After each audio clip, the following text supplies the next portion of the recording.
Vietsch Foundation provides another opportunity to recognize outstanding contributions to research and education community. The foundation is a charity that was set up in memory of Karl Vietsch, the former Secretary General of Terena, whom probably most of you know, and it promotes research and development of advanced internet technology for scientific research and higher education. It also awards people who have contributed to the development of a service, a technology, or an approach that will be of lasting value to the research and education networking community and its users. Representing the Vietsch Foundation now to present this year's Medal of Honor is member of the Board of Trustees of the Vietsch Foundation, John Dyer.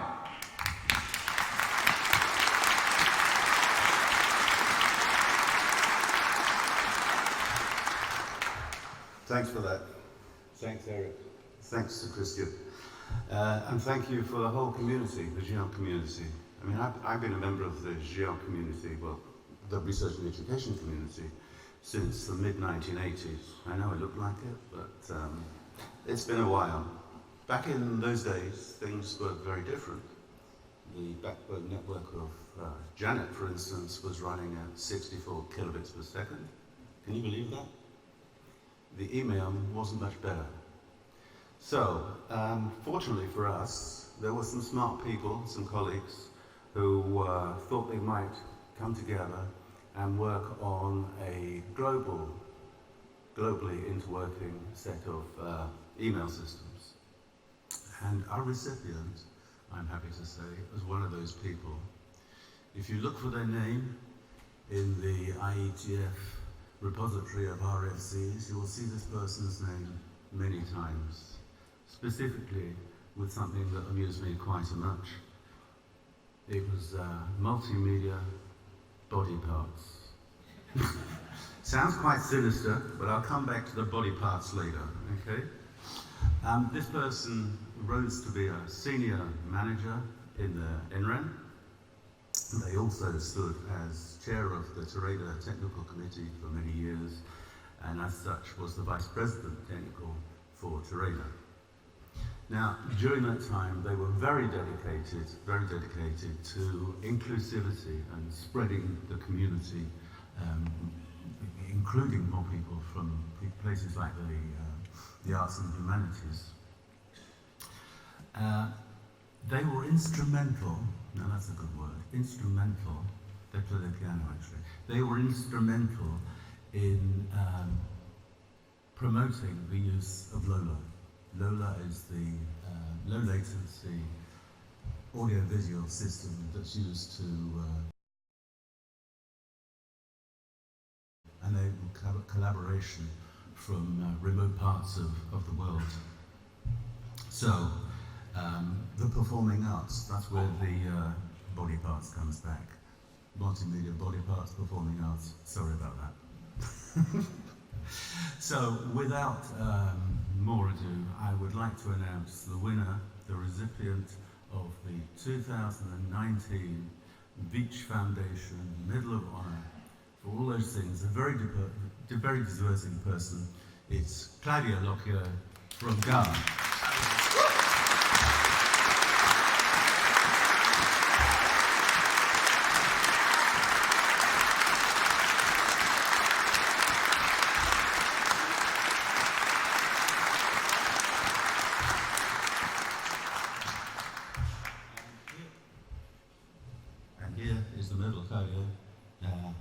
There aren't many of these about. There won't be many more, I think. But here you are. You are certainly a very worthy winner. So, thank you very much.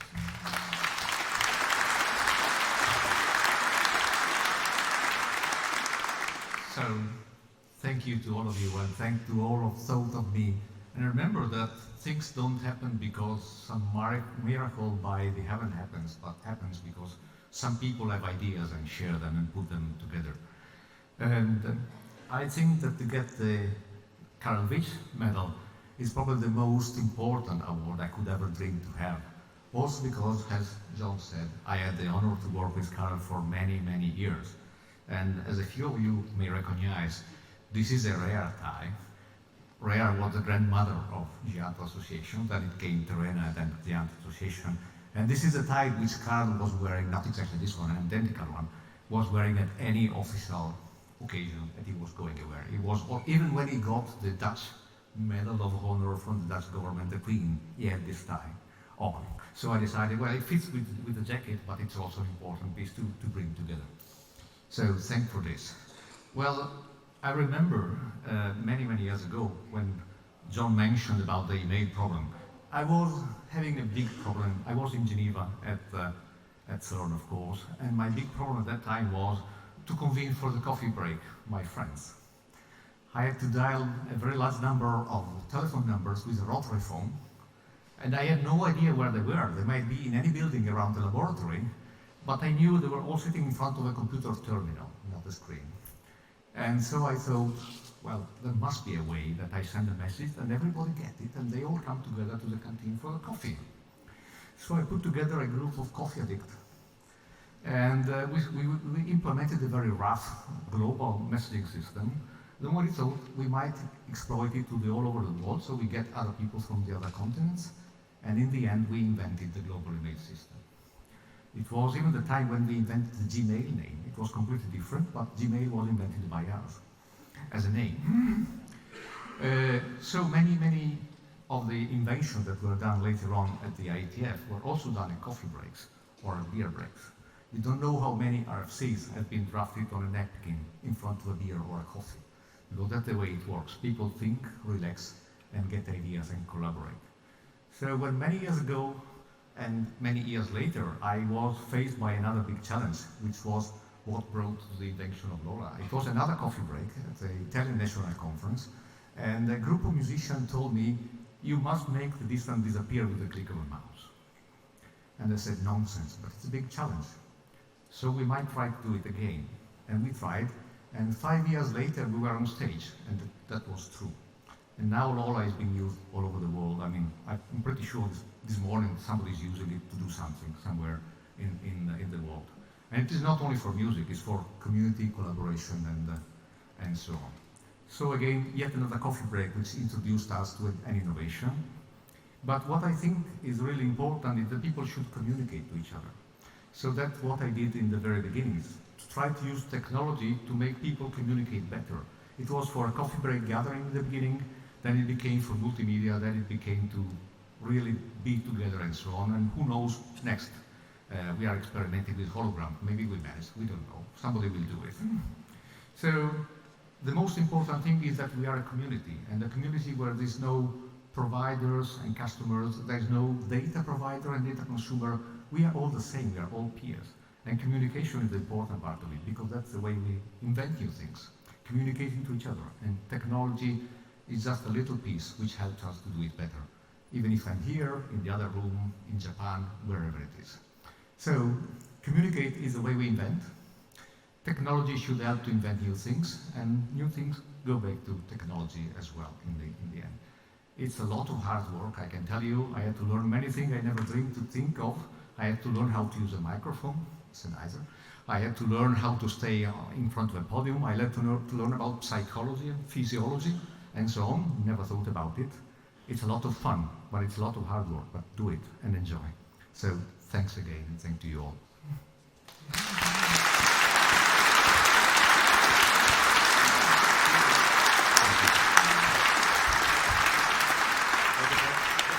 Congratulations also from the Black Box Room, Claudio. Thank you. And I guess it's a photo opportunity over there. While Claudio was talking, I was thinking that the first time I met Claudio was in '89, which is exactly 30 years ago. So it's says something about our age, I guess. Now, let's go to the next item.